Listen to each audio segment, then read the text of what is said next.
తెస్సలోనికీ మొదటి తెస్సలోనికీ 1వ అధ్యాయం 4-5 వచనాలు.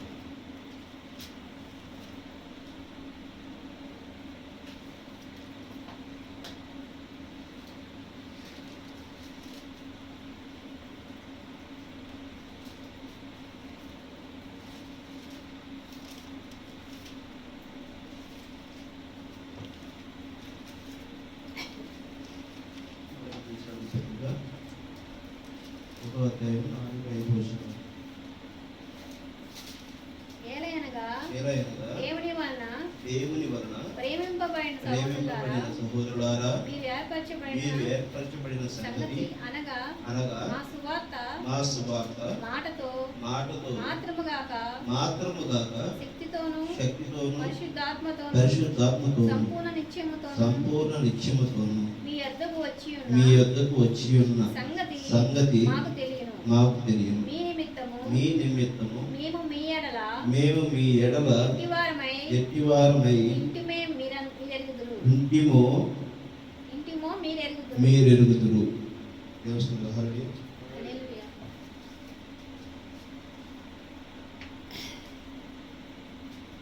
దేవుని మహిమ కలుగుగాక.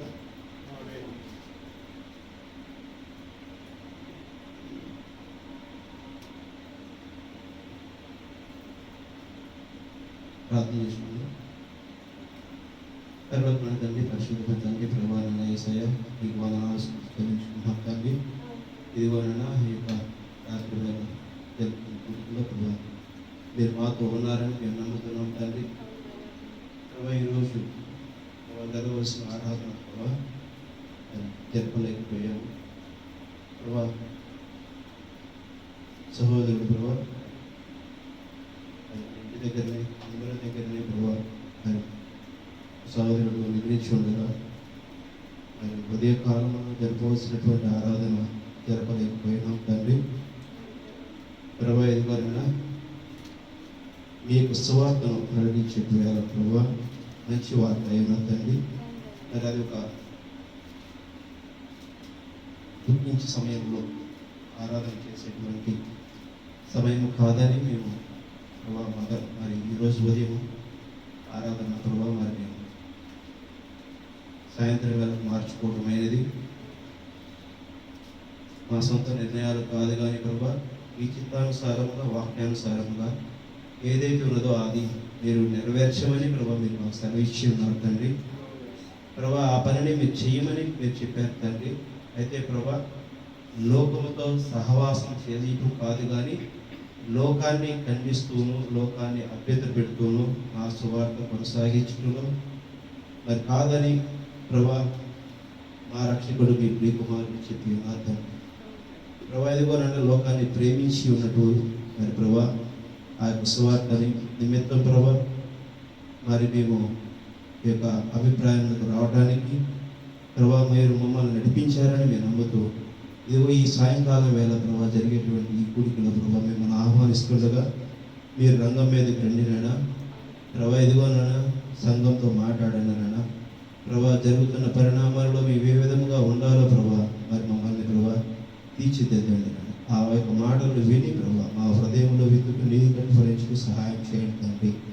ప్రభా, ఇదిగోనైనా మమ్మల్ని సరైన మార్గంలో మీరు నడిపిస్తారని మేము నమ్ముతున్నాం తండ్రి. ఎందుకంటే మా యొక్క ప్రభా తండ్రి మీరై ఉన్నారు నేను, మా సర్వ సృష్టికర్త మీరై ఉన్నారు తండ్రి, మా రాజు మీరై ఉన్నారు, మా యజమాని మీరై ఉన్నారు తండ్రి. మీరు తప్పనిచ్చి మరో మార్గం లేదని మేము నమ్ముతున్నాం తండ్రి. ప్రభా, ఇదిగోనైనా మీరే మమ్మల్ని సరైనటువంటి క్రమంలో నడిపించగలుగుతారని కోరుకుంటూ సంస్థను చేతులు అప్పగించుకుంటూ మీరు తగ్గించుకుంటూ ఆ మహిమ మీరే పొందుకోమని ప్రవీణ యేసు చేస్తున్నామంలో అడిగి వేడుకుంటున్నాం తండ్రి. ఆమేన్. దేవుని నామానికి మహిమ కలుగుగాక. దేవుని మాత్రమే ఆరాధయోగ్యుడు, మరెవరు కాదు. చేస్తున్నా హరి ఎలా అనగా దేవుని వలన సంగతి ప్రేమింపబడిన సహోదరులారా, పౌలు గారు మరి ప్రతి ఒక్క సంఘాన్ని ప్రేమించి మరి రాసినటువంటి పత్రికలు ఈరోజు మరి నిన్న నేడు నిరంతరం ఏకరీతిలో ఉన్నటువంటి ఆ ప్రభు పేరిట మనకి శుభమని మరి ఆ యొక్క పౌలు గారు తిమోతియులకు శుభమని చెప్పి రాసినటువంటి, సిల్వానుకు రాసినటువంటి ఆ యొక్క పత్రిక ద్వారా మనం తెలుసుకున్న సందేశము ఆ మాదిరిగానే మనం నడవడానికి ప్రయత్నం చేయవలసింది. తెలుస్తుంది హల్లెలూయా. ఇక్కడ మనకు చెప్తున్నది ఏంటి? మీరు ఏర్పరచబడిన సంగతి అనగా మా సువార్త మాటతో మాత్రము కాక శక్తితోను పరిశుద్ధాత్మతోను సంపూర్ణ నిశ్చయముతోను మీ యొద్ద నుండి వచ్చి ఉన్న సంగతి మాకు తెలియదు. అర్థమవుతుందా?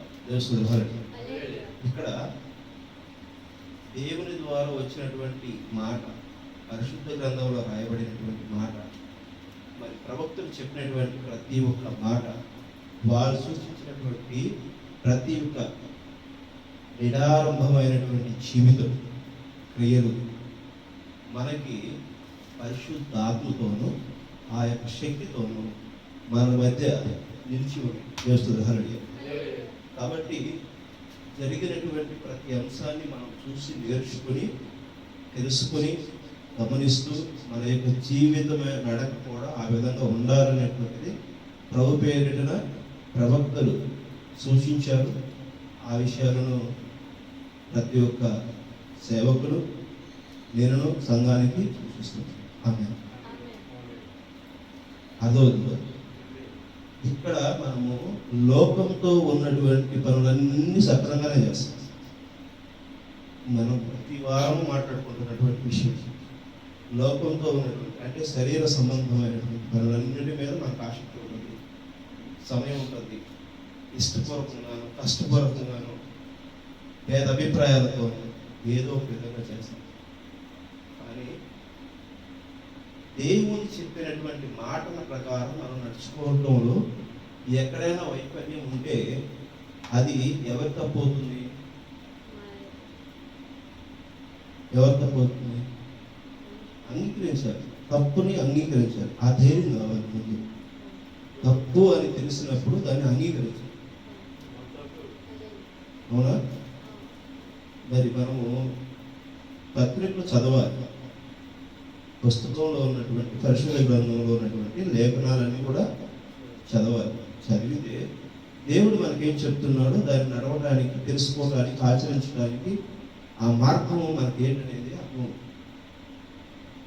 తెలుసుకున్న విషయాన్ని ప్రభువా నేను ఈ విధంగా ఉన్నాను, నాకు ఈ విధమైనటువంటి ఆలోచనలు ఉన్నాయి, నాకు ఈ విధంగా నడవాలనుకుంటున్నాను, ఈ బైబిల్ ప్రకారం ఈ విధంగా ఉన్నది, ఏ విధంగా నేను నడవాలనేటువంటి దాన్ని దేవుడి దగ్గర పెట్టి మనం మొరపెట్టుకోవాలి. అది ప్రార్థన ద్వారా. హల్లెలూయా. ఈ రెండు మార్గాలు తప్పనిచ్చి నువ్వు నేను ఏ ఒక్క మార్గం ద్వారా నడిచినా కూడా మన జీవితము లోక స్నేహంతోనే ఉంటుంది. హల్లెలూయా. అర్థమవుతుందా? ఈ లోక జ్ఞానంతో ఈ లోకమును సంతోషపెట్టడానికి, ఈ లోకంలో ఉన్న వ్యక్తులను సంతోషపెట్టడానికి, ఈ లోకంతో మనము మన్నలు పొందడానికి, ఈ లోకంలో మనకంటూ ఒక కీర్తి ప్రతిష్టలను, లేకపోతే సముచిత స్థానాన్ని, లేకపోతే మన ఉన్నత స్థితిని కలిగి ఉండటం కోసం మనం చూస్తే అప్పుడు మనం ఏమవుతాము? ఈ లోకముతో మనం బంధమవుతాం. అప్పుడు ఈ లోకంతో మనం బంధమైనప్పుడు ఆ పరలోక రాజ్యంలో మనము బంధువులు అవుతామా? అర్థమైందా? ఈ లోక సంబంధంగానే మనం ఉంటే ఈ లోక శరీరము ద్వారా మన క్రియలు ఎంతవరకు ఉంటవి? మట్టితో తీయబడిన శరీరము మట్టిలోనికి ముగిసిపోయే వరకు ఉంటుంది. దాని తర్వాత కూడా మన జీవితం రావాలి అని అంటే ఎలా ఉండాలి? ఈ లోక ఆలోచనలు, ఆశలు, క్రియలు, ప్రవర్తనతో మనము అడుగులు వేస్తూ ఉన్నామని అనుకుంటూ, కానీ మనము దేవుడు చెప్పినటువంటి క్రమంలో మనం నడవాలి. దేవుని హల్లెలూయా. అర్థమవుతుందా? దేవుని హల్లెలూయా. ఈ లోకంతో నడిచేటువంటి వారు ఈ లోక క్రియలు ఎప్పుడు కూడా దేవుని దృష్టిలో ఏమై ఉన్నాయి? ఏమై ఉంది? చెడుగా శత్రువులైపోయి ఈ లోక క్రియలన్నీ కూడా పరలోక రాజ్యానికి శత్రువే. ఎందుకని అది వాస్తవమా? చీకటికి శత్రువు ఎవరు? వెలుతురు. తెలుసు కదా ఇది. వెలుతురు శత్రువు ఎవరు? అది వచ్చినప్పుడు ఇది ఉంటుందా? అది వస్తుంది అనుకున్నప్పుడు ఇది ఉంటుందా? చీకటి వస్తుందంటే వెలుతురు ఉంటుందా? వెలుతురు వస్తుందంటే చీకటి ఉంటుందా? కానీ మనం ఏం చేస్తున్నాం? ఈ లోకంలో ఆలోచనతో మనం జీవిస్తున్నాం. అలాగే ఇప్పుడు మనకి పరలోక రాజ్యము అనుగ్రహించబడుతుందా? అనుగ్రహించబడుతుందా? అర్థమైందండి నేను చెప్తున్నది ఇమానుయేల్ గారు? అర్థం అప్పుడు దాన్ని అనుగ్రహించబడుతుందా? అనుగ్రహించబడదు. సో మనం అనుగ్రహించబడదు. ఓకే, ఇప్పుడు ఈ మాట మీకు అర్థమైందని అంటాను. నిజంగా ప్రభు పేరిట గొప్ప అభినందన తెలుపుకోవాలి. ఎందుకంటే నాకు అర్థమైందని ఒక మాట మీరు చెప్పడం గొప్ప విషయం. అది చెబితే ఏమవుతుంది, ఇది చెబితే ఏమవుతుంది అనేటువంటి మీ ఆలోచనకి ఈరోజు అర్థమైంది. దేవుని మనకి మహిమగలుగును గాక. లోకపరమైనటువంటి ఆలోచనలు, ఆచారాలు, పద్ధతులు, వ్యవహారము వీటితో మనము ఈ లోకంలో ఆధిక్యతని మనం ప్రదర్శించుకునే విధంగాను, ఈ లోక ఆధిక్యతలో మనం మిళితమైపోవడము మనం జీవిస్తే ఆ లోకం మిస్ అవుతాం. ఆ పరలోక రాజ్యం మనం మిస్ అవుతాం. మందిరానికి వచ్చేది ఆ పరలోక రాజ్యం యొక్క చాడ కనుక్కొని ఆ పరలోక రాజ్య అర్హత సాధించడం కోసం మనం సరి చేసుకోవడం కోసం వస్తున్నాం. ఆమె అర్థమవుతున్నాను. మందిరానికి ఎందుకు వస్తున్నాం? తలనొప్పి తగ్గించుకోవడానికి. మనం మందిరానికి ఎందుకు వస్తున్నాం? ఆర్థిక సమస్య తీర్చుకోవడానికి. మందిరానికి ఎందుకు వస్తున్నాం? మనం ఉన్నతమైనటువంటి పదవులు అలంకరించడానికి. మందిరానికి మనం ఎందుకు వస్తున్నాం? ఉన్నతమైనటువంటి ఉద్యోగాలు, పదోన్నతులు పొందడానికి, స్థితిగతులు పెంచుకోవడానికి, స్థాయి పెంచుకోవడానికి, గొప్పలు చెప్పుకోవడానికి, చప్పట్లు కొట్టించుకోవడానికి, నేను గొప్ప అని చెప్పుకోవడానికి వస్తున్నాం. అంతేనా? అందుకేనా మనం వస్తుంది? ఎందుకు వస్తున్నాం? మరి ఈరోజు మందిరంలో అలాంటి పరిస్థితులు ఉన్నాయి. అది ఒప్పుకోవాలి. ఆ పరిస్థితులు ప్రభు పేరిటన ప్రవక్తలు హెచ్చరించారు. ఆ సంఘాలలో అవి విషయాలు జరుగుతున్నాయి అనేటువంటి విషయాలను పసిగట్టి ప్రభు పేరిటన పౌలు గారు హెచ్చరించాడు. ఆ సంఘాలకు లేఖలు ఎందుకు రాశాడు? నీకు నాకు దేవుడు ఏం చెప్తున్నాడు? అర్థమవుతుందా? ఆ పరలోక రాజ్యం ఏమున్నాయో ఆ సంగతులు మనం నడుచుకోవాల్సింది. దేవుడు మనతో ఏం చెప్పాడో ఆ మంచి సువార్తను మనం కలిగి ఉండాలి. దేవుని దేవుని రాజ్యము భూమి మీద స్థాపించబడును గాక. ఆమేన్. అర్థమవుతుందా? ఈ లోక అధికారి నశించును గాక. ఆమేన్. ఈ లోక అధికారిని జయించడానికి వచ్చిన క్రీస్తు యొక్క సందేశాన్ని మనం వెంబడించవలసిన వారిగా ఉన్నాం. దేవుని ఇప్పుడు ఈ యొక్క సందేశంలో మనము తెలుసుకున్న దాంట్లో ఏం కలిగి ఉన్నాం? మీకు ఇక్కడ ఉన్న విషయాలు వివరించడం కోసం ప్రయత్నం చేస్తాం. మరి దానియేలు గారు కానీ, అబ్రహాం గారు కానీ, మరి యొక్క రీతు, మరి అక్కడ ఉన్నటువంటి సారా కానీ, మరియా కానీ, మగ్దలేనే మరియా కానీ, వీరందరూ కూడా ఏం కలిగి ఉన్నారు? దేవుని యొక్క రాజ్య సంగతులను చెప్పడం కోసము ప్రయత్నం చేసిన వారు. ఆమె మరి నీవు నేను ఆ విధమైన జీవితం మనం ఉన్నాము. కొంత మైండ్ మెచ్యూరిటీ, మనం జ్ఞానం రావాలి అంటే కొన్ని విషయాలు కొంచెం వివరించుకోవాల్సిన అవసరం వస్తుంది. ఆ ప్రకారంగానే ఈరోజు సంఘంలో జరుగుతున్నటువంటి విషయాల కోసం కాదు, కానీ మనము ఈ లోకంలో ఉన్న జ్ఞానంతో కాదు, కానీ దేవుని యొక్క రాజ్యం కోసం మనం జీవించవలసి వస్తుంది. దేవుని రాజ్యం ఏంటి? దేవుడు ఎవరు? దేవుడు స్వరూపం అనేది ఎక్కడ ప్రదర్శించబడినది కాదు. రూపము లేనటువంటి వ్యక్తి. ఆయన ఏ ప్రకారం ఉన్నాడు? యోహాను సువార్త 1వ అధ్యాయంలో చెప్పబడుతున్నాడు. వాక్య ప్రకారం ఉన్నాడు. ఆమె ఆయన స్వరమై ఉన్నాడు. పలకబడినటువంటి మూల విత్తనము అనే ఉన్నాడు. ఆమె అర్థమవుతుంది. దేవుని నామానికి మహిమ కలుగును గాక.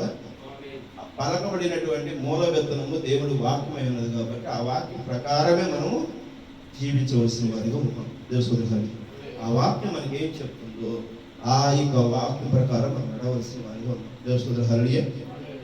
రోమా 8వ అధ్యాయము 7వ వచనం చూడండి. రోమా 8వ అధ్యాయము 7వ వచనం. రోమీయులకు రాసిన పత్రిక 7వ అధ్యాయము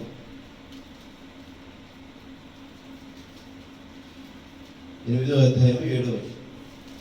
రోమా 8వ అధ్యాయము 7వ వచనం.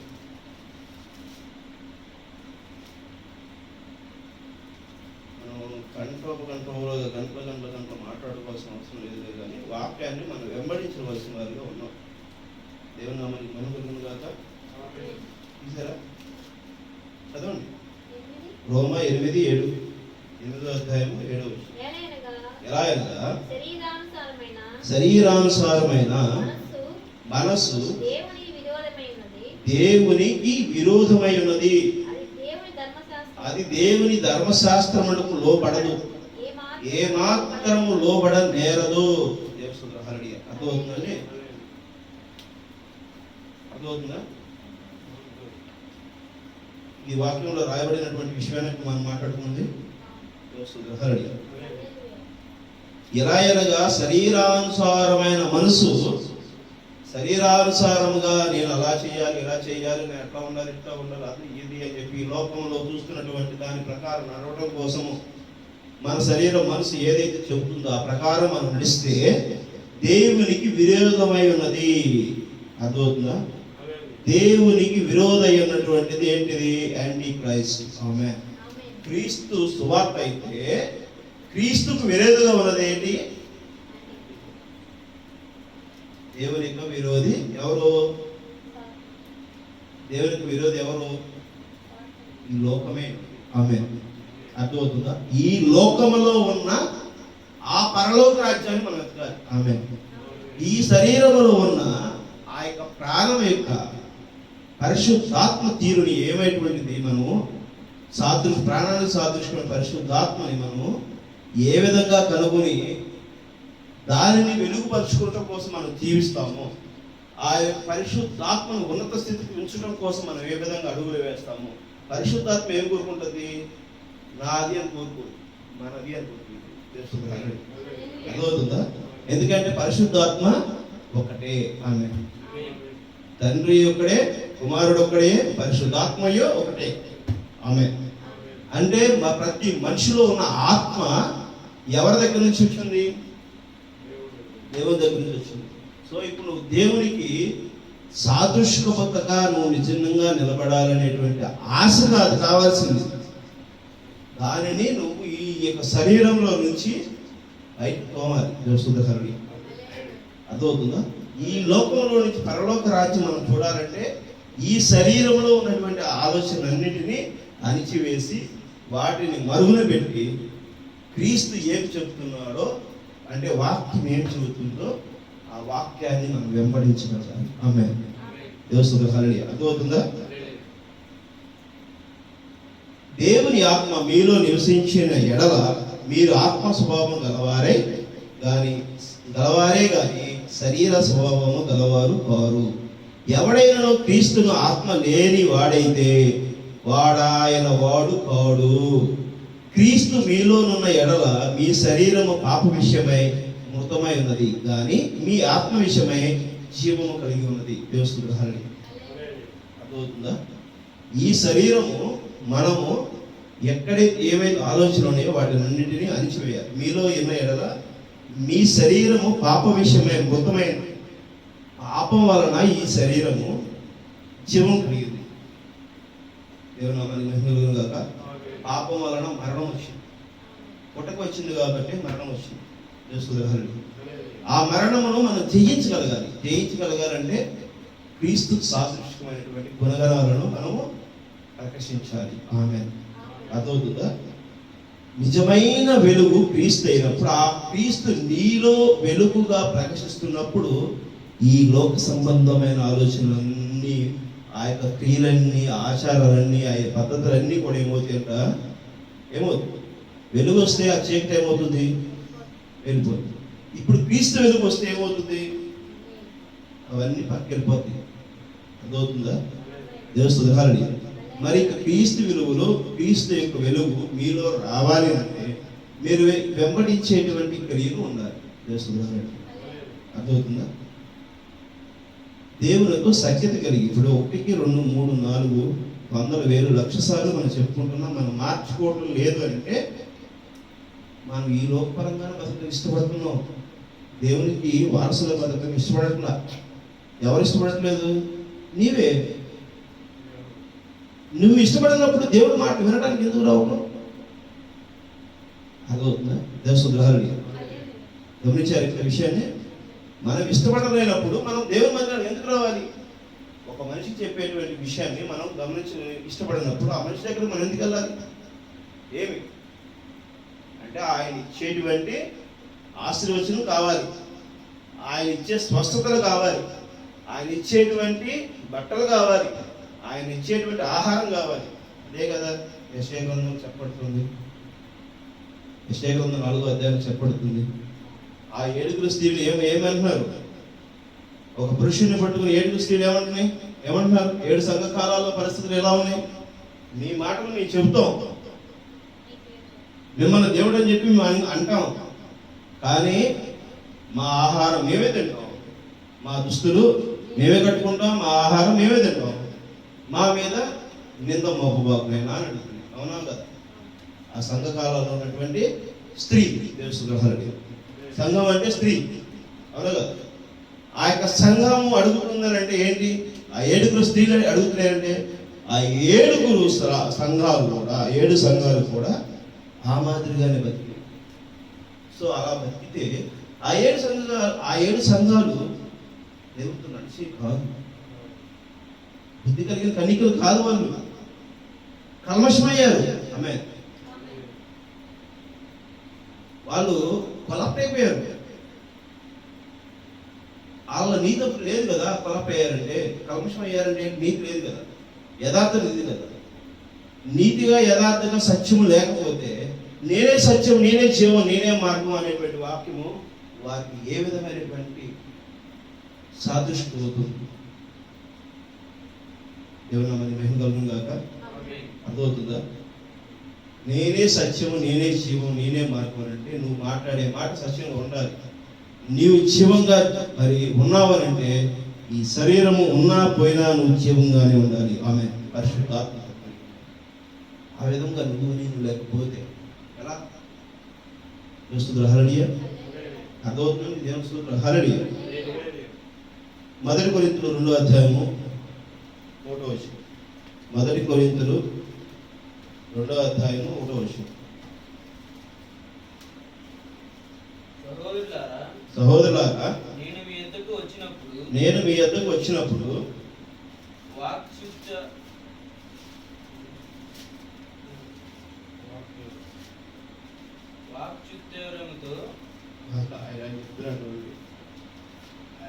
ఆయన అసలు చదివి విని అర్థం చేసుకునే బైబిల్ ఎక్కడ ఉంది తెలిసినట్టుగా బైబిల్ తెలవకుండా ఆయన చెప్పేస్తున్నాడు. అంటే ఒక మనిషి యొక్క మనం నిర్ధారణ చేయడం. 2వ అధ్యాయము 1వ వచనం. సహోదరులారా, నేను మీ యొద్దకు వచ్చినప్పుడు వాక్చాతుర్యముతో గాని జ్ఞానాతిశయముతో గాని దేవుని మర్మమును మీకు ప్రకటించుచూ వచ్చిన వాడు కాను. దేవుని నామానికి మహిమ కలుగును గాక. నేను నా సొంత ఆలోచనలతోను, నా యొక్క మేధస్సు కలిగినటువంటి వాక్యం మాటలతోను. అర్థమవుతుందా? అక్కడ వాక్యం, ఇక్కడే వాక్యం. నేనేదో నాకు కళ్ళజోడు పెట్టుకుని దీర్ఘంగా చూసి వాక్యం ఎలా ఉంది అని నాకు నేనుగా డిసైడ్ చేసి, అర్థమవుతుందా? ఆ వాక్యాన్ని నాకు నేనుగా నిర్ణయించిన వాక్యాన్ని ప్రకటించు. అది వాక్చాత్యం అంటే ఏంటి? నా వాక్చాత్యానికి ఎవరు కూడా సరిపాటు రారు అని ఎవరు ఉంటారు? వాగ్దానకారులు ఉంటారు, ప్రవచనాలు చెప్పేవారు ఉంటారు. వాళ్ళు చెప్పేటువంటి అన్నీ సూక్తులే, ఆచరించే. అదవుతుందా దేవసుద్ర? ఆ వాక్చాత్య మాటలు నాకు వద్దు. ఈరోజు సంఘంలో ఆ విధంగానే జరుగుతుంది, ఈరోజు మందిరాల్లో ఆ విధంగానే జరుగుతుంది. మా మందిరంలో చెప్పినటువంటి విషయం మేము ఈ విధంగా చెప్తున్నాం కదా, అది అలానే చేయాలి. అది నాకు వద్దు. అదవుతుందా? సహోదరులారా, నేను మీ యొద్దకు వచ్చినప్పుడు వాక్చాత్యముతోను కానీ జ్ఞానాతిశయంతో కానీ దేవుని మర్మం మీకు ప్రకటించి వచ్చిన వాడును కాను. నేను అలా చేయలేదు. ఎవరన్నారు ఈ మాట? అపోస్తలుడు పౌలే అంటున్నాడు. పౌలు గారు కొరింథీయులకు రాసిన పత్రిక ఇది. నేను మీ దగ్గరకు వచ్చినప్పుడు నా సొంత వాక్చాత్యంతో మిమ్మల్ని ఆకర్షించట్లేదు, నా సొంత జ్ఞానోపదేశంతోనూ నేను మీకు బోధించట్లేదు. అర్థమవుతుందా? ఆ మాట అక్కడ ఆయన చెప్తున్నాడంటే ఈరోజు సంఘానికి కూడా ఈ మాట కావాలా వద్దా? అర్థమవుతుందా? బైబిల్లో ఏదైతే ఉన్నదో దాన్నే మనం చెప్పగలగాలి. అందుకనే వాక్యం ఏం చెప్తుంది? వాక్యం ఏది చెప్తుందో అదే చెప్పండి. ఒక వాక్యము తీసివేయడం కానీ ఒక వాక్యము చర్చ చేయటం కానీ నీకు అర్హత లేదు. నేను చెప్పిన విషయము కాకుండా వేరే ఒక విషయాన్ని దేవదూతలు, పరలోక రాజ్యం నుంచి దిగొచ్చిన దేవదూతలు చెప్పినా మీరు నమ్మొద్దు అని దశలోనిపత్రిక 2వ పత్రికలో తెలుసుకుంటారు. ఎందుకు చెప్తున్నాడు ఆ మాట? ఎందుకు చెప్తున్నాడు ఆ మాట? పరలోక రాజ్యంలో దేవదూతలు ఉంటారు. ఏ దేవదూతలు? ఎవరి యొక్క దైవత్వానికి దాసోహమైనటువంటి దేవదూతలు ఉంటారు. క్రీస్తు విరోధికి కూడా ఆయనది కూడా రాజ్యం ఉంది. ఆ రాజ్యానికి అతను కూడా అధికారి ఉన్నాడు. ఆ అధికారికి దూతలు ఉన్నారు. అర్థమవుతుందా? ఆ దూతలు ఆకాశంలోనే తిరుగుతున్నారు. తెలుస్తుంది హరడి. అర్థమవుతుందా? అక్కడ నుంచి వచ్చిన దూతలు చెప్పినా మీరు వినొద్దు. ఆ దూతలు చెప్పినా ప్రభువైన యేసుక్రీస్తుకి ఏం చెప్పాడైనా? అపవాది వచ్చి ఏమంటున్నాడు? నీవు ఒక్కమారు నాకు శిరస్సు వంచు, నాకు మొక్కితే ఏమన్నా అవుతుందన్న? ఈ భూమిని, ఈ ఆకాశం మీద ఉన్న సమస్తమును నీకు నేను అప్పగిస్తాను అన్నాడా లేదా? ఓ సాతాను, ఇక్కడి నుంచి వెళ్ళిపో. ఎప్పటికైనా దేవుడి దగ్గరికి వెళ్ళి నువ్వు మొక్కు, దేవుడి దగ్గర ప్రాధాన్యపడు, నువ్వు చేసిన తప్పేంటో తెలుసుకుని ఇప్పుడు కానీ ఈ లోకంలో ఉన్న నీ ఆలోచనల కోసము నువ్వు దేవుని దగ్గరికి రా. అర్థమవుతుందా? ఇక్కడ ఎవరున్నారు? ఇక్కడ కూడా ఉన్నాడు. నీ శరీరంతో ఉన్నటువంటి పరిస్థితులన్నీ, ఈ లోకపరమైనటువంటి వాటితో చేస్తున్నటువంటి వాటి అన్నిటినీ నువ్వేం చేయాలి? విడిపించి దేవుని దగ్గర మొరపెట్టు. కానీ ఆ మొర పెట్టుకోవట్లా మనం, అలా కదా అంగీకరించే విషయాన్ని. అర్థమవుతుందా? నువ్వు ఆ మొరను పెట్టుకోవట్లేదు కాబట్టి నీకు పరిశుద్ధ ఆత్మ నీకు నీ వెంట రాలేకపోతుంది. నువ్వు ఆ మొర పెట్టుకో, అప్పుడే నీ యొక్క సంఘము విస్తరించబడుతుంది. దేవుని నామానికి మహిమ కలుగుగా. సంఘం అంటే ఏంటి? స్త్రీ యొక్క భర్త ఎదుగుదల సాధ్యమవుతుంది. అర్థమవుతుందా? సంఘముతో క్రీస్తు నడవటం అనేది అప్పుడు ప్రారంభం. ఆ క్రీస్తుతో పాటు మనం నడిచినప్పుడు, మనతో పాటు క్రీస్తు నడిచినప్పుడు ఏ ఆహారం తింటాం మనం? నిజమైన ప్రకృతిమైనటువంటి ఆహారము, వాక్యాహారము మనం భుజించగలుగుతాం. అర్థమవుతుందా? వచ్చే విని వెళ్ళిపోతే మటుకి సాధ్యం కాదు. గుర్తుపెట్టుకోండి. దేవుడు హాలి 1 కొరింథీయుల పత్రిక 2వ అధ్యాయము 4వ వచనం. 4వ వచనం నెక్స్ట్.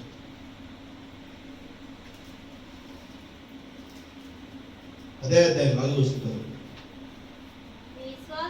మీ విశ్వాసము మనుషుల జ్ఞానము ఆధారము చేసుకొనక దేవుని శక్తిని ఆధారము చేసుకుని ఉండవలెనని నేను మాట్లాడిన సువార్త ప్రకటించును.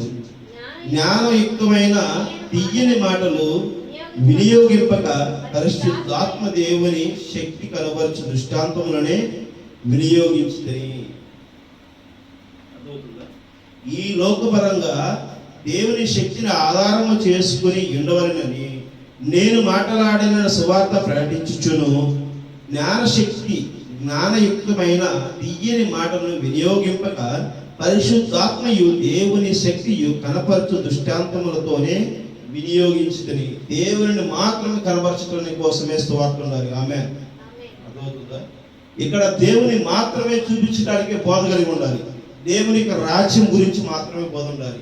ఇక్కడ సంఘము, సంఘ యొక్క కీర్తి ప్రతిష్టలు, సంఘం యొక్క బిల్డింగ్ ప్రతిష్టతను గురించో ఆ పాస్టర్ యొక్క గొప్పలు మరియు కీర్తిని ప్రచురించడానికి కోసం కాదు. అదవుతుందా? క్రీస్తును పరిచయం చేయలేనటువంటి సువార్త కాదు. అది ఆరాధన కాదు, అది సంఘము కాదు అని ఇక్కడ వాక్యం తెలియవలసింది. నేనంటున్నా దేవస్థానండి కేవలము మహిమ ఘనత పొందుకోవలసిన ప్రభువైన యేసుక్రీస్తు మాత్రమే. ఆది అందు అంతమందు ఉన్నటువంటివి రూపము లేనటువంటి వాడు ఆ యొక్క సృష్టికర్త ఎవరైతే ఉన్నారో ఆయన చెప్పిన సంగతులు మాత్రమే మనం ప్రకటించవలసి ఉన్నది. అదే సువార్త అయింది. దేవస్థులు హరి మొదటి కొరింథీ పత్రిక 4వ అధ్యాయము 20వ వచనం. 4వ అధ్యాయము 20వ వచనం. ఇక్కడ ఏమంటున్నాడు చూడండి. మనము ఏ అంశం మీద మరి తీసుకున్నామో ఆ అంశానికి తగిన విధంగా ప్రవక్త ఏం చెప్పాడో ఈ కాల ప్రవక్త 7వ దూత అయినటువంటి బ్రహ్మం గారు ఏం చెప్పారో ఆ విషయాలనే మనం మాట్లాడుకుంటున్నాం. ఈ విషయాలు ప్రవక్త మనతో మాట్లాడింది లోకము ద్వారా మోసగింపబడిన సంఘము, లోకము ద్వారా మోసపరచబడిన సంఘము అనే వర్తమానం ద్వారా మనం మాట్లాడుకుంటున్నాం. దేవునికి మహిమ కలుగుగాక. దేవుని రాజ్యము మాటలతో కాదు శక్తితోనే ఉన్నది. అర్థమవుతుందా? దేవుని రాజ్యము మాటలు చెప్పుకుంటే గారడి చేసుకుంటే కాదు. పెట్టుకోండి, శక్తితో. ఏ శక్తితో ఉంది? దేవుని యొక్క శక్తితోనే ఉంది. దేవుని రాజ్యము ఆ దేవుని శక్తితోనే స్థాపన అయినది. ఆమె అదే సాక్షి అవుతుంది. ఆ ప్రకారంగా మనం నడుచుకోవాల్సింది. దేవుని నామానికి మహిమ కలుగును గాక. ఫిలిప్పీయులకు రాసిన పత్రిక 3వ అధ్యాయము 10వ వచనం. ఫిలిప్పీయులకు రాసిన పత్రిక 3వ అధ్యాయము 10వ వచనం.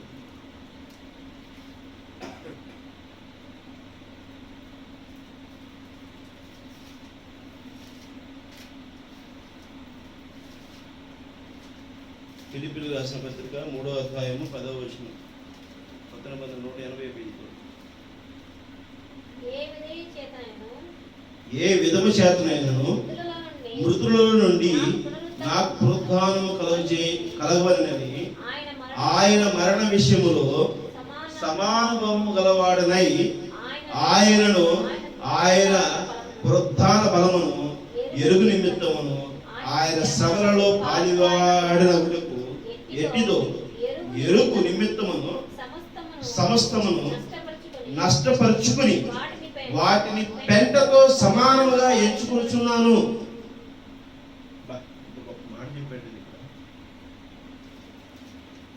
ఈ లోకంలో ఉన్నటువంటి అన్ని కూడా పెంటతో సమానంగా అంటున్నాడు. అవన్నీ నష్టపరుచుకుంటున్నాను అంటున్నాడు. ఏంటి? ఏం నష్టపరుచుకుంటున్నాడా? ఆయన మరణ విషయంలో నష్టపరుచుకుంటాడు. ఆ మరణం నాకు వచ్చిన పర్ల రైట్ అదవుతుందా? సమానుభవం గలవాడినై ఆయన పునరుద్ధాన బలమును ఎరుగు నిమిత్తమును ఆయన శ్రమలలో పాలివాడునగుటను ఎట్టిదో ఎరుగు నిమిత్తమును సమస్తమును నష్టపరుచుకునే వాటిని పెంటతో సమానముగా ఎంచుకుంటున్నాను.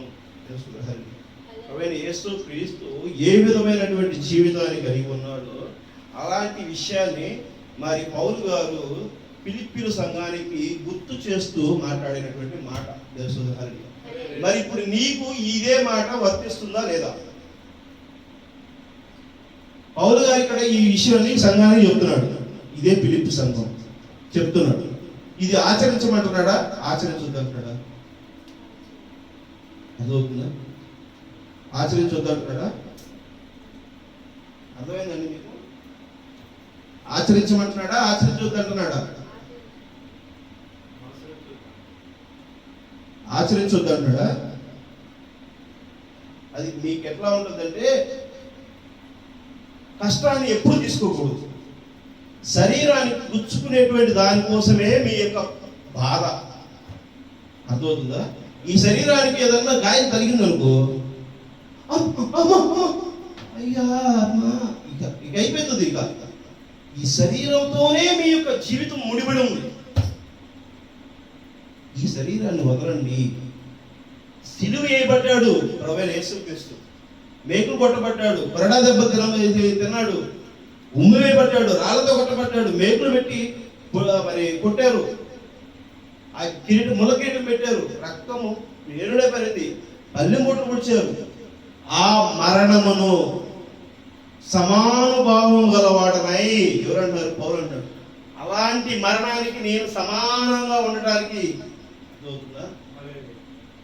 ఆయన పునరుత్థానమును ఎరుగు నిమిత్తము ఆయన ఏ విధముగా మరలా 3వ రోజు లేచాడు, పునరుద్ధరించబడ్డాడు, లేపబడి నీతోనూ నాతోనూ కలిసి ఆయన నేను యుగ సమాప్తి వరకు ఉండాలని చెప్పి చెబుతున్నాడు. ఆయన ఆ ప్రకారము ఆ విషయం ఎరిగిన నిమిత్తం, ఆ విషయాన్ని నేను ఒప్పుకుంటున్నాను. ఆ నిమిత్తమును అర్థమవుతుందా? ఇప్పుడు ఒప్పుకుంటావా? అది నిమిత్తమును ఆయన శ్రమలను పాలి వాడగొట్టుకును ఎట్టిదో, ఆయన శ్రమలు ఎలాంటి శ్రమలు పడ్డాడు, ఎలాంటి బాధలు పడ్డాడు. సొంత ఇంట్లో ఉండలేదు అక్కడ. ఆయన ఏమి ఎక్కడ మిద్దుల్లో ఉండలేదు, మరి ఆయన పూల పాన్పుల మీద ఎక్కడ ఉండలేదు, రాళ్ళల్లో, రప్పల్లో, కొండల్లో, కోనల్లో, మరి ఎక్కడ ముళ్ళు ఉన్నాయో, ఎక్కడ అడవులు ఉన్నాయో, ఎక్కడ దగ్గర తిరిగాడో, ఏం చేశాడు మనం బైబిల్లో చూస్తాడు. సముద్రంలో తిరిగాడు, సరిగ్గా తిన్నాడు, తినలేదు. తిండి కోసం కాదు కదా ఆయన వచ్చింది. మరి ఆయన చెప్పాడు కదా సమస్యతో, మరి నీళ్ళు బాగా వెళ్ళినప్పుడు, నేను ఈ ఆహారం తినడానికి రాలేదు, నా ఆహారము నా కడుపు నిండిపోయింది అన్నాడు. అవునా కదా? ఆమెకు చెప్పవలసిన వాక్యం చెప్పినప్పుడు అయిపోయింది. మరి నువ్వు ఆ విధంగా ఉన్నావా? ఆయన ఏమంటున్నాడు, మా పౌలు గారు ఏమంటున్నాడు? ఈ నిమిత్తము ఎరుగు నిమిత్తము ఆయన శ్రమలలో పాలి వాడిన ఎట్టిదో ఎరుగు నిమిత్తము సమస్తమును నష్టపరుచుకుని, ఆయన సౌలు పౌలుగా మారేటప్పుడు ఆయనకున్న ఆస్తి ప్రపంచంలో ఎవడికి లేదు. సౌలుకున్నటువంటి ఆస్తి, ఆయన రాజ్యం మామూలుగా దేవుని పిల్లలంటే వెంటబడి చంపేశాడు ఆయన. అలాంటి పౌలుగా మారాడు. ఆయనకున్న ఆస్తిని అమ్మేసి పేదలు పెంచేశాడు దేవసోదరు హరిడి. అర్థమవుతుందా? ఆయన్ని ఆయన శ్రమలలో పాలివాడునగుటకు ఎట్టిదో ఎరుగు నిమిత్తమును సమస్తమును నష్టపరుచుకుని అవన్నీ తీసేశాడు. నీకు కలిగిన దాన్ని అంతా తీసేసాడు. ప్రభువైన యేసుక్రీస్తు కూడా ఏమన్నాడు? ప్రభువా, నేను ఏ తప్పు చేయలేదు, ఏ పాపం ఎరగను, నేను ఎవరిని దూషించలా, ఎవరిని తిట్టలా, నా దగ్గరకు వచ్చిన వాళ్ళందరినీ ఏదో ఒక విధమైన సహాయం చేశానే, కానీ మరి నాకెందుకు ప్రభా మనశ్శాంతి లేకుండా ఉంది అన్నప్పుడు ఏమన్నాడు? నీకు కలిగిన యావత్ ఆస్తిని అమ్మేసి రా, నీ శరీర ఆశలన్నిటిని నువ్వు వదిలేసి రా, సాధ్యమేనా? అప్పుడు నీకు ఏమవుతుంది? దేవుడు ఏంటి తెలుస్తుంది. అర్థమవుతుంది ఇమానుయేల్ గారు? నువ్వు ఈ యొక్క శరీర ఆశలతో నువ్వు ఎప్పుడైతే ఆ దానితోనే ముడిపడి ఉంటావో అప్పుడు దాకా నీకు తీసి తెలియడు. అర్థమవుతుందా? దేవస్తుధారి ఆ ఎరిగిన నిమిత్తమును ఏమన్నాడు? సమస్తమును నష్టపరుచుకుని వాటిని పెంటతో సమానంగా ఎన్ని నష్టపరుచుకుని ఎంత నాకు సంబంధించిన కాదే కాదు, అది ఒక పెంట, ఏదో ఒక దరిద్రం. ఈ లోకపరమైనటువంటి ఆలోచనలన్నీ కూడా మురగబెట్టేటువంటి వెళ్ళిపోయాయే కదా. ఈ శరీరమే కుళ్ళిపోతుంది కదా, ఈ శరీరమే కుళ్ళిపోయి మట్టిలో కలిసిపోయింది కదా. మరి ఈ శరీరం ఒక ఆలోచన కోసము మనం ఎందుకు అంత తపన పడుతున్నాం? కావాలని ఎవరు గాయపరచుకోమని నేను చెప్పట్లా, అర్థమవుతుందా? ఎవరు కావాలని నష్టపరచుకోమంటారా? దీనినే ఆరాధించుకుంటూ ఈ శరీరం లోకాశయాలతోనే ఆశలతోనే మనం గొప్ప చేసుకుంటూ ఆరాధించుకుంటూ దేవుణ్ణి చూడలేకపోతున్నాం అనేటువంటి విషయాన్ని ఇక్కడ వాక్యం చెప్తుంది. ప్రవక్త చెప్తున్నాడు. దేవుని మనకి మహిమ కలుగును గాక. మొదటి దశలోనికులు 1వ అధ్యాయము 5వ వచనం. మొదటి దశలోనికులు 1వ అధ్యాయము 5వ వచనం.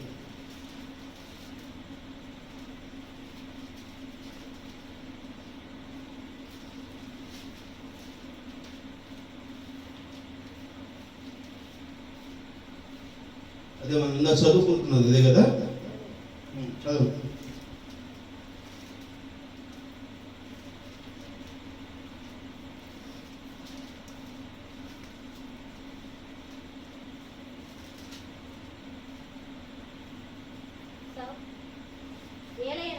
ఎలా అనగా దేవుని వలన ప్రేమింపబడిన సహోదరులారా, మీరు ఏర్పరచబడిన సంగతి అనగా మా సువార్త మాటతో మాత్రము గాక శక్తితోను పరిశుద్ధాత్మతోను సంపూర్ణ నిశ్చయముతోను మీ యొద్దకు వచ్చి ఉన్న సంగతి మాకు తెలియను.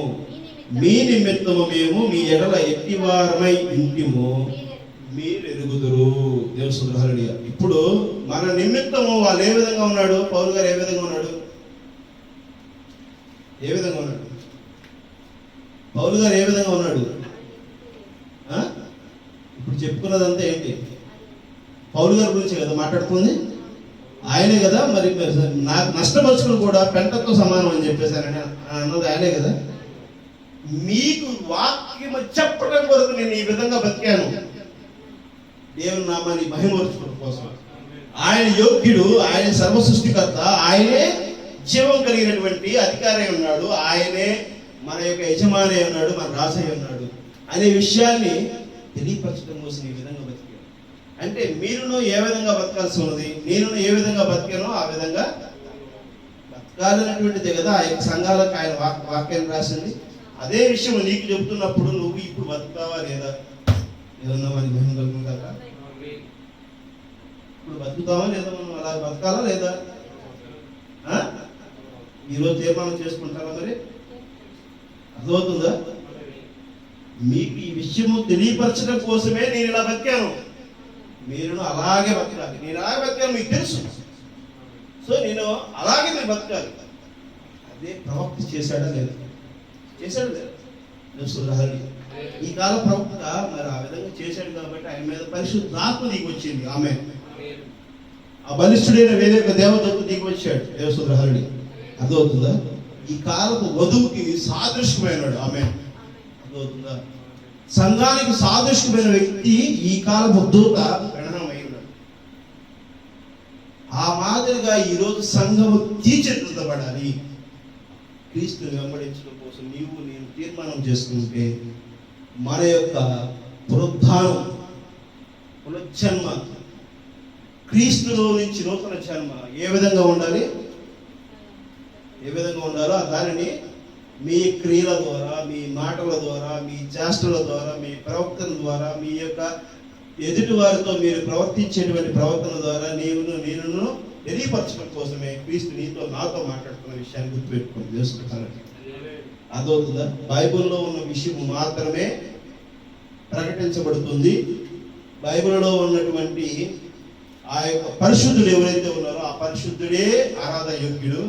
ఆయన తప్పనిచ్చి యోగ్యుడు లేడు, రాడు, ఉండకూడదు. దేవుని హల్లెలూయా.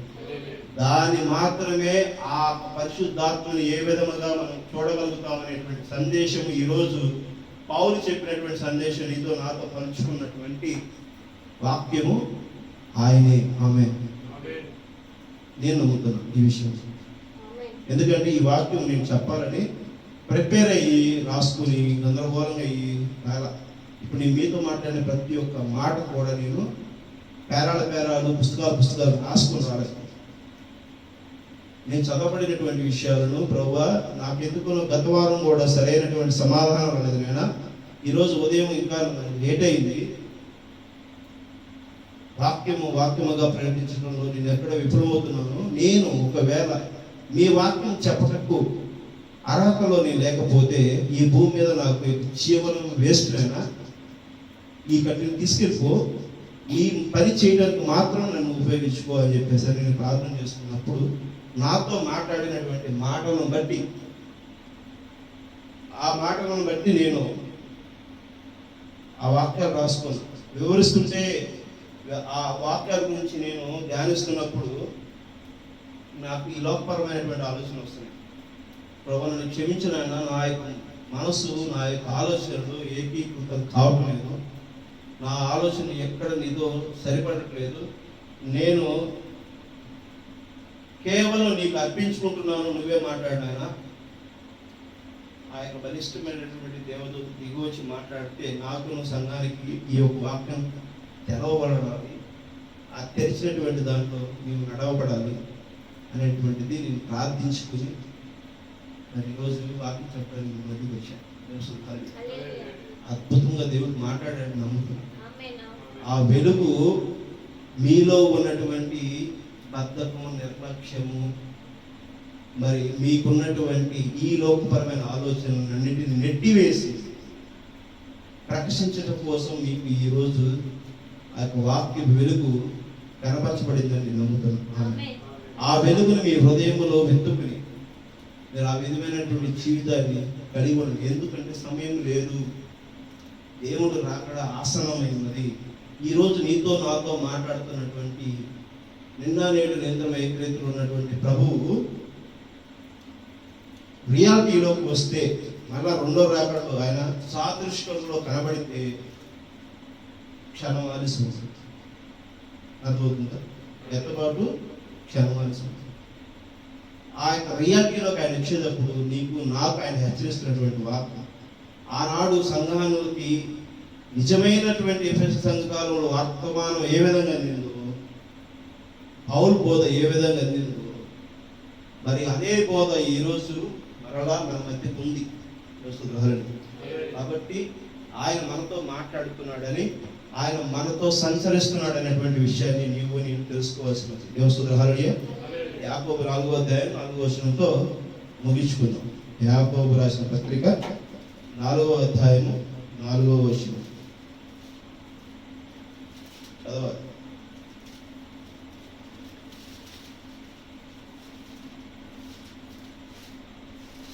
యాకోబు గారు రాసిన పత్రిక యాకోబు 4వ అధ్యాయము 4వ వచనం. ఎక్కడ ఉంది ఇది? 212 పేజీ.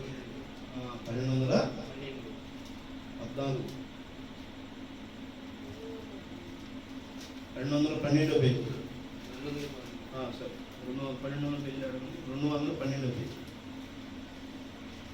212 పేజీ చదవండి.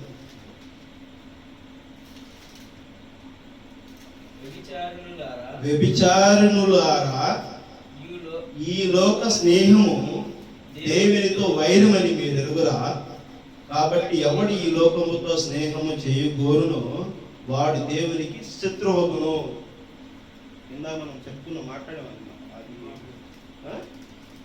ఈ లోకముతో ఎవరైతే స్నేహము కోరుతారో వారు దేవునికి శత్రువు అవుతారు. కాబట్టి ఈ లోక ఆచారాలతో, ఈ లోకమైనటువంటి పరిస్థితులకి అనుగుణంగా ఈ శరీరేచ్ఛగా బతుకుతావా, దేవుని చిత్తానుసారంగా బతుకుతావా, నిన్ను నువ్వు పరీక్షించుకో. దేవునామానికి మహిమ కలుగుగాక. దేవుడు నిన్ను నన్ను దీవించి మాట్లాడిన మాటల నిమిత్తము ఆ ప్రభు పేరిటన సంఘానికి శుభమని చెప్తున్నాను. దేవస్తోత్రం. హల్లెలూయా.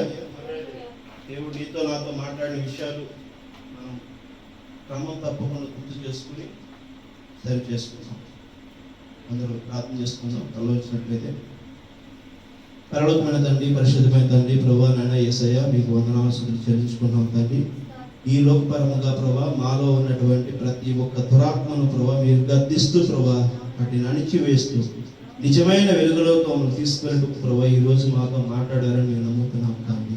ప్రభా ఇదిగోనైనా నాకు గత 2 వారాల నుంచి ప్రభా ఎంతో వ్యక్తిగా ఉన్నది తండ్రి. మరి నిజంగా నేను దేవునితో ఉన్నానా, శక్తితో నేను నడవగలుగుతున్నానా, మరి ఎక్కడో అసంతృప్తి ఉన్నదనేటువంటి భావనతో నేను ప్రభా వేదన పడుతున్నప్పుడు ప్రభా మరి మాతో మీరు మాట్లాడిన ప్రతి మాటను బట్టి మీకు వందనాలు చెల్లించుకుంటాం తండ్రి. ఈరోజు ఈ లోకపరమైనటువంటి ఆశలు, ఆలోచనలు, ప్రవర్తనతో ప్రభా మేము ఉండక ప్రభా మీ యొక్క వాక్యానికి తగిన విధముగా మేము నడుచుకుంటూ ప్రభా మీ ప్రభు దయచేయండి. ఇదివరైనా మరి మేము సువార్త చేయటంలో ప్రభా మమ్మల్ని మేము అణిచివేసుకుని మీ యొక్క ప్రభా ఆ యొక్క నమ్మకమైన సాక్షిగా మేము జీవించటంలోనూ మమ్మల్ని బలపరిచి దీవించగలుగుతారని కోరుకుంటున్నాం. ఈ లోకపరమైన ఆలోచనలను ప్రభా కలిగి ఉన్నటువంటి వారిని మేము ఖండిస్తున్నప్పుడు ప్రభా మమ్మల్ని విరోధులుగా చూస్తున్నారు. అవును నాయన, ఈ లోకము మమ్మల్ని శత్రువుగా చూస్తుంది. ఎందుకంటే మేము మీకు వారసులమైన తండ్రి. ఈ లోకము మిమ్మల్ని శత్రువుగానే భావిస్తుందని ప్రభా మరి మీరు లేఖనం ద్వారా చెప్పి ఉన్నారు తండ్రి. ఆ ప్రకారం మీకు వారసులుగా మేము ఉన్నాం కాబట్టి ప్రభా ఈ లోకం మమ్మల్ని శత్రువుగానే భావిస్తుంది. అయితే ప్రభా మేము శత్రువులుగా భావించుటకు మీరు మమ్మల్ని ప్రభా దీవించి పిలువబడలేదు నాయనా. ప్రభా ఇదిగో ఈ లోకము ప్రభా మమ్మల్ని మేము శత్రువుగా కాకుండా ప్రభా ప్రేమపూర్వకంగా నిన్ను వలె నీ పొరుగు వారిని ప్రేమించమనేటువంటి ప్రభా వాక్యాన్ని మనసారా హృదయానుసారంగా మేము నడువుటకు ప్రభా మీరు మాకు ఆజ్ఞ ఇచ్చి ఉన్నారు తండ్రి. ఆ ఆజ్ఞను ప్రభా మేము మరి కనబరచబడటకు ప్రభా వెలుగును ప్రదర్శించబడటకు ప్రభా మీ కృప దయచేయండి తండ్రి. ఎందుకంటే నీ బిడ్డలను ఎవరిని ప్రభా అణిచివేయబడటానికో మరి ప్రభా వారిని బాధ పెట్టడానికో ప్రభా వారిని ప్రభా మరణంలోని తీసుకెళ్ళటానికో ప్రభా మీరు దీవించలేదు అయినా నిత్య జీవంలోకి తీసుకెళ్ళడం కోసమే మీరు ప్రేమించిన దేవుడే ఉన్నారైనా. ఆ ప్రకారం మేము నడువుకు సహాయం చేయండి. ఈ యొక్క ప్రభా సాయంకాలం ప్రభా ఈ వాక్యంలో వింటున్న ప్రతి బిడ్డను దీవించండి. వారి యొక్క అవసరాలు అక్కలు తీర్చండి అయినా. మరి ప్రభా ఈ వాక్యము వారికి చెవికి చేరినదంటే ప్రభా వారిలో మీరు ప్రభా ప్రవేశించారని మేము నమ్ముతున్నాం తండ్రి. ఇదిగోనైనా ఎవరి ఇంటికి ప్రభా ఈ వాక్యం చేరవేర్చబడినదో ప్రభా ఆ ఇంట్లో ప్రభా మీరు అద్భుత కార్యములు జరిపిస్తారని మేము నమ్ముతున్నాం తండ్రి. ప్రభా ఎవరైతే ప్రభా మీ వాక్యముతో ప్రభా మరి ప్రభా కలిసి మరి నడవాలని మాట్లాడుకోవాలని వినాలని ఆసక్తి కలిగి ఉన్నారో వారిని ప్రభా మీరు ఆకర్షించారని మేము నమ్ముతున్నాం తండ్రి. ఎవరైతే ప్రభా మరి మీ పేరును ఆకర్షించబడినారో ప్రభా వారు ప్రభా ఒకరోజు సాక్షులుగా నిలబెట్టుకు మీకు దయచేయండి తండ్రి. ఇదిగోనైనా మా రక్షకుడు మీ ప్రియకుమారుడు చెప్పి ఉన్నాడు తండ్రి. ఎవరైతే నా తండ్రి ఆకర్షిస్తారో వారు నా దగ్గరికి వస్తారని సెలవిచ్చారు తండ్రి. ప్రభా ఇదిగోనైనా ఎవరైతే ప్రభా మీ యొక్క వాక్యం పట్ల ఆకర్షితులు అయ్యున్నారో ప్రభా వారు ప్రభా మీ యొక్క వధువు స్థానంలో నిలబడటకు మీరు ప్రభా మరి అంగీకరించి ఉన్నారని వారిని సాక్షులుగా నిలబెట్టుకున్నారని మేము నమ్ముతున్నాం తండ్రి. ప్రభా ఇదిగోనైనా ఈ చుట్టుపక్కల వాళ్ళందరికీ పేరు పేరున దీవించి దీవించండి అయినా. ప్రభా ఇదిగో నిన్నటి వరకు మాతో ఉన్నటువంటి ప్రభా సహోదరుడు ప్రభా మరి ప్రభా ఈరోజు ప్రభా మీలో పిలువబడినాడు తండ్రి. ప్రభా తన యొక్క ఆత్మకు శాంతి చేకూర్చాలని మేము వేడుకొచ్చున్నాం ఆ తండ్రి. ప్రభా మీ కృప దయచేయండి, మీ కృపాస్త నడిపించండి నాయన. ఎవరైతే వారి అవసరాల కోసం ప్రార్థిస్తున్నారో ప్రభా వారి కోసం కూడా మేము ప్రార్థిస్తున్నాం తండ్రి. వారికి సంపూర్ణమైన స్వస్థతను దయచేయండి ప్రభా. మంచి కుటుంబ ఆర్థిక అవసరాలను తీర్చండి నాయన. మీ కృపలో నడిపించగలుగుతారని కోరుకుంటున్నాం మా తండ్రి. సమస్తమును సగలపరచండి, మా సువార్తను బలపరచండి నాయన. ఇదిగో ఈ శబ్దవంత ద్వారా వింటున్నటువంటి ప్రతి బిడ్డ కోసం మేము మరి పేరున ప్రభావాన్ని ప్రార్థిస్తున్నాం తండ్రి. మీరే జ్ఞాపకం చేసుకోండి ప్రభా. ఏ యొక్క ప్రార్థన అవసరాల కోసం ప్రభా ఎవరైతే ప్రభా మరి మాట్లాడుతున్నారో మరి ప్రభా ఆ యొక్క ప్రభా పేర్లు తిరిగి వస్తున్నారు వారి కోసం ప్రతి వారము ప్రతి వారాంతరము ప్రతి ఒక్క రోజాంతరము ప్రభా ప్రార్థన చేయబడుటకు మీరు ఇచ్చిన కృపణ సమయాన్ని బట్టి మీకు వందనాలు చెల్లించుకుంటూ ప్రభు యేసుక్రీస్తునామములో మమ్మల్ని అడిగి వేడుకుంటున్నాం మా తండ్రి. ఆమేన్.